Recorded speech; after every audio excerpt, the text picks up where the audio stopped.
Welcome back to the channel, guys. In today's video, we are going to be doing another episode of the Monday Night Raw Roundup. Start off Monday Night Raw, it started off hot, ended hot, the middle, meh. Let's start there. Monday Night Raw started off with CM Punk in the ring calling out Seth Rollins. Seth Rollins eventually comes out, a brawl breaks out in the crowd, and now CM Punk vs. Seth Rollins is made official for the first episode of Monday Night Raw on Netflix. Huge W.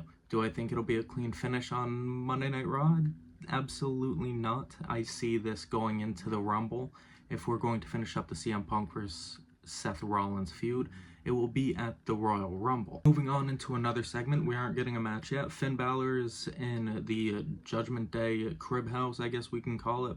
Their little pimp house, whatever. And he's questioning where the Judgment Day was for his triple threat match on this past Saturday night's main event against Gunther and Damian Priest. Obviously, Finn Balor took the pinfall in that match and Gunther retained his World Heavyweight Championship. The Judgment Day replying with, well, Finn, we listened to Finn, we stayed out of the match, and when you listen to Finn, you're supposed to win. That didn't go Finn's way. He still has to look forward to his match, his main event match tonight against the War Raiders. The first match of the night after about 30 minutes of segments, which I'm a big fan of storytelling, but I'd like to see quite a bit more action, which is why I kinda am looking forward to Monday Night Raw on Netflix going back to 3 hours. You get a few more matches, you get more storyline progression rather than it feeling rushed, because I feel like this Monday Night Raw specifically felt very rushed. The first of 3 matches was about 30 minutes long, and it was for the Intercontinental Championship, and it was an absolute banger, don't get me wrong. Ludwig Kaiser took on Bron Breakker. Bron Breakker retains his Intercontinental Championship after hitting a super spear, you know, when he goes back and forth between the ropes. Spears Ludwig Kaiser, 1, 2, 3, he retains the championship. And Ludwig Kaiser shined very bright in this matchup. I think Ludwig Kaiser is going to be a huge star in the future. I have no doubts that sometime soon, if not within the next year, that he will be holding the United States and or Intercontinental Championship. We move backstage. Rey Mysterio lets the New Day know that they are no longer welcome in the locker room. They are to find somewhere else to change. We move to another backstage segment where The Miz thinks that he can finally go on and do his own thing and leave the Final Testament, but Karrion Kross lets him know that they made a deal and they aren't finished with the Wyatt Six. Now it's the Final Testament's turn to make the first move on the Wyatt Six, rather than the Wyatt Six making the first move, which they already did. As of right now, the segments, the first matchup, it all gets an up for me. Just felt super rushed. Karrion Kross went to Adam Pearce and made The Miz vs. Dexter Lumis official for next week's Monday Night Raw, the Christmas special, which is pre-recorded. Raquel, Liv Morgan, Dominic come out to the ring. They're talking about how big 2024 was for Monday Night Morgan. You know, Liv Morgan winning the Saudi Arabia Crown Jewel Championship, being the Women's World Heavyweight Champion, and so on, defeating Rhea Ripley.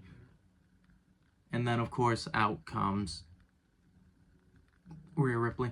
And I don't even want to go into too much depth about the Rhea Ripley Liv Morgan conversation, because I stated in every video, I'm so sick of it. Their match was made official, but it wasn't, we weren't given a date.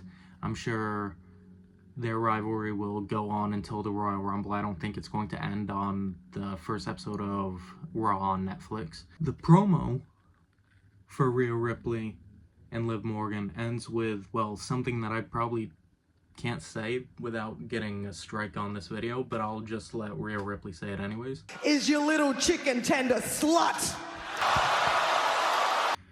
And then, of course, Raquel, Zoey Stark, and Kayden Carter had their triple threat match to see who advanced into the Intercontinental Championship tournament. And as I predicted, Zoey Stark hits the 360 on Kayden Carter. 1, 2, 3, gets the victory. She will go on to face Dakota Kai on next week's holiday special Monday Night Raw to see who moves into the finals.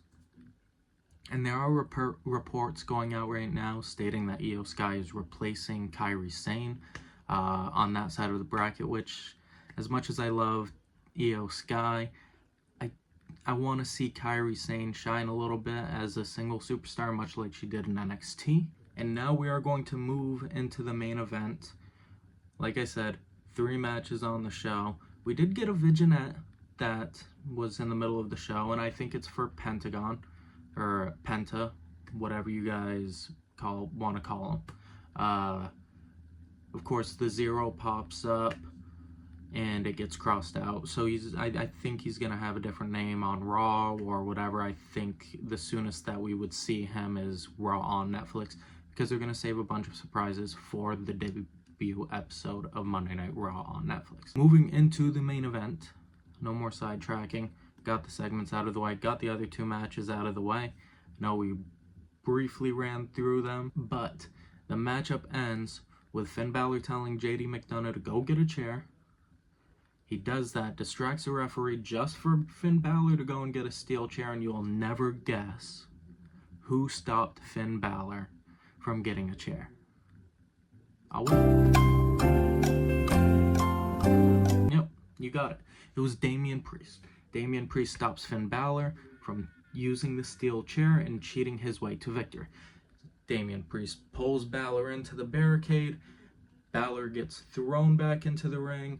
The War Raiders hit War Machine. 1, 2, 3. We have new Raw Tag Team Champions. And as much as I love Finn Balor and I like seeing gold on his waist, it is about damn time that they have lost those tag titles, because it feels like they've just had a... Unfortunately, and I know that it's not always on the superstars and sometimes it's on creative or vice versa, they just haven't had the greatest tag team title reign, and I'm glad to see it come to an end. I think the War Raiders are great. I think they can do great things for the tag team division. I think they can do things much like the Street Profits and Motor City Machine Gun and DIY are doing on SmackDown right now. Great things are to come for the tag team division. So Monday Night Raw, if we're rating it out of 5, I'd say I would give it 3 stars. We got 2 title matches, a bunch of segments, proceeding storylines. Really brought it down when Rhea Ripley challenged Liv Morgan for the World Heavyweight Championship. Oh, brother, this guy stinks! It is what it is. If you guys enjoyed today's video, make sure to leave a like, share it, subscribe to the channel. We're on the road to 4K. Love you, bye.